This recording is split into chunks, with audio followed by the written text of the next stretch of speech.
Assalamualaikum warahmatullahi wabarakatuh. Salam Pramuka.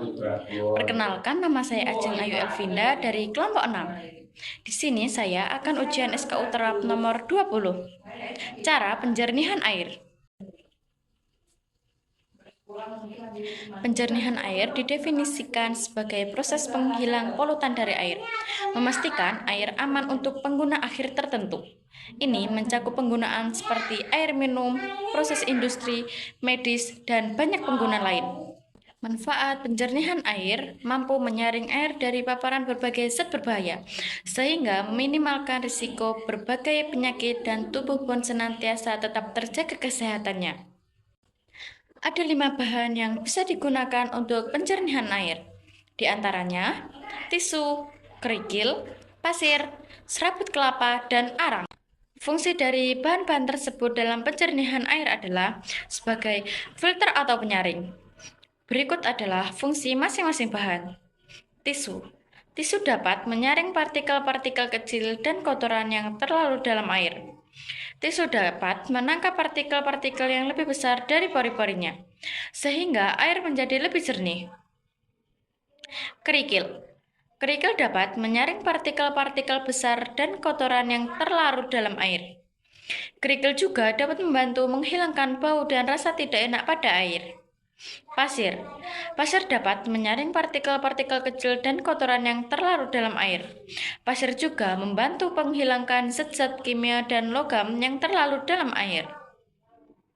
Serabut kelapa. Serabut kelapa dapat menyaring partikel-partikel kecil dan kotoran yang terlarut dalam air. Serabut kelapa juga dapat membantu menghilangkan zat-zat organik dan bau tidak enak pada air. Arang. Arang dapat menyerap zat-zat kimia, bau dan rasa tidak enak pada air. Arang juga dapat membantu menghilangkan zat-zat beracun dan logam yang terlarut dalam air. Pengendapan air adalah proses pemisahan partikel-partikel padat dari air melalui gaya gravitasi. Dalam proses ini, air kotor dibiarkan selama beberapa waktu sehingga partikel-partikel padat yang terlarut dalam air dapat mengendap ke dasar wadah. Ini dia nih contohnya. Seperti ini contohnya. Proses ini terlalu banyak makan waktu karena kita harus menunggu kotoran yang ada di air mengendap ke dasar wadah. Dan ini hasilnya. Hasilnya cukup jernih daripada yang tadi ya. Yang kedua, menyaring air dengan kain katun adalah salah satu metode sederhana dan efektif untuk menjernihkan air. Ini dia contohnya.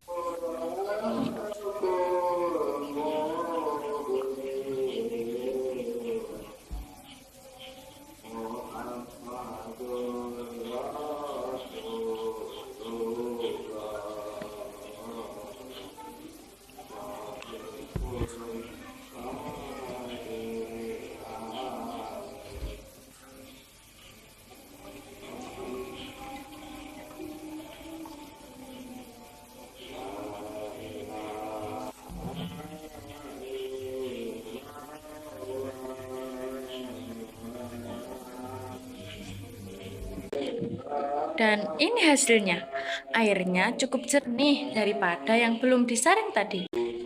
Ketiga, metode penyaringan air dengan filtrasi menggunakan tisu adalah salah satu metode sederhana dan efektif untuk menjernihkan air. Ini dia contohnya.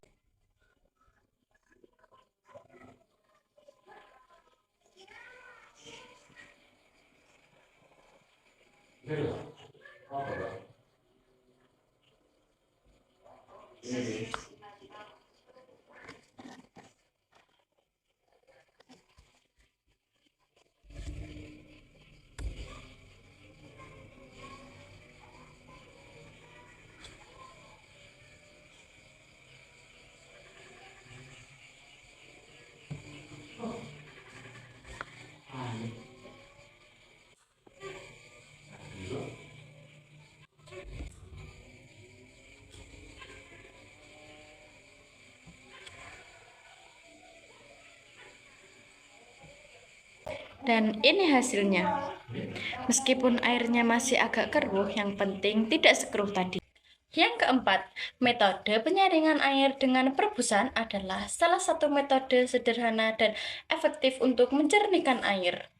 Yang kelima, saya memakai metode penyaringan air menggunakan kapas, kerikil, pasir, arang, dan serabut kelapa. Namun di sini saya hanya mempunyai bahan tisu, kerikil, pasir, dan air keruh. Kita coba ya, bisa atau enggak menyaring air menggunakan bahan seadanya. Yang pertama, kita masukkan tisu.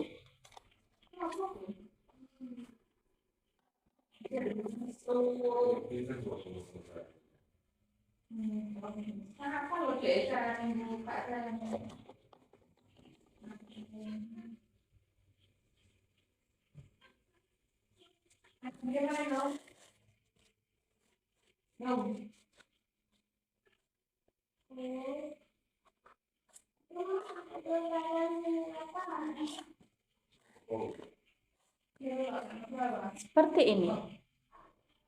Yang kedua, kita masukkan pasir.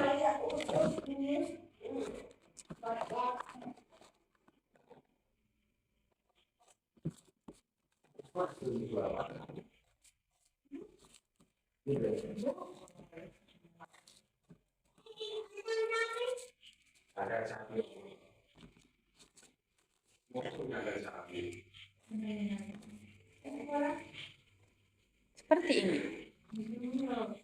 Yang ketiga, kita masukkan kerikil.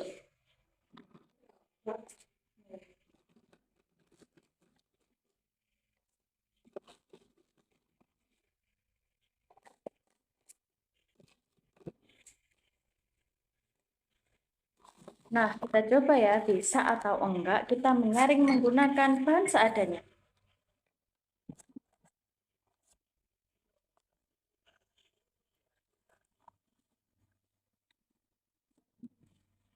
Kita tunggu ya.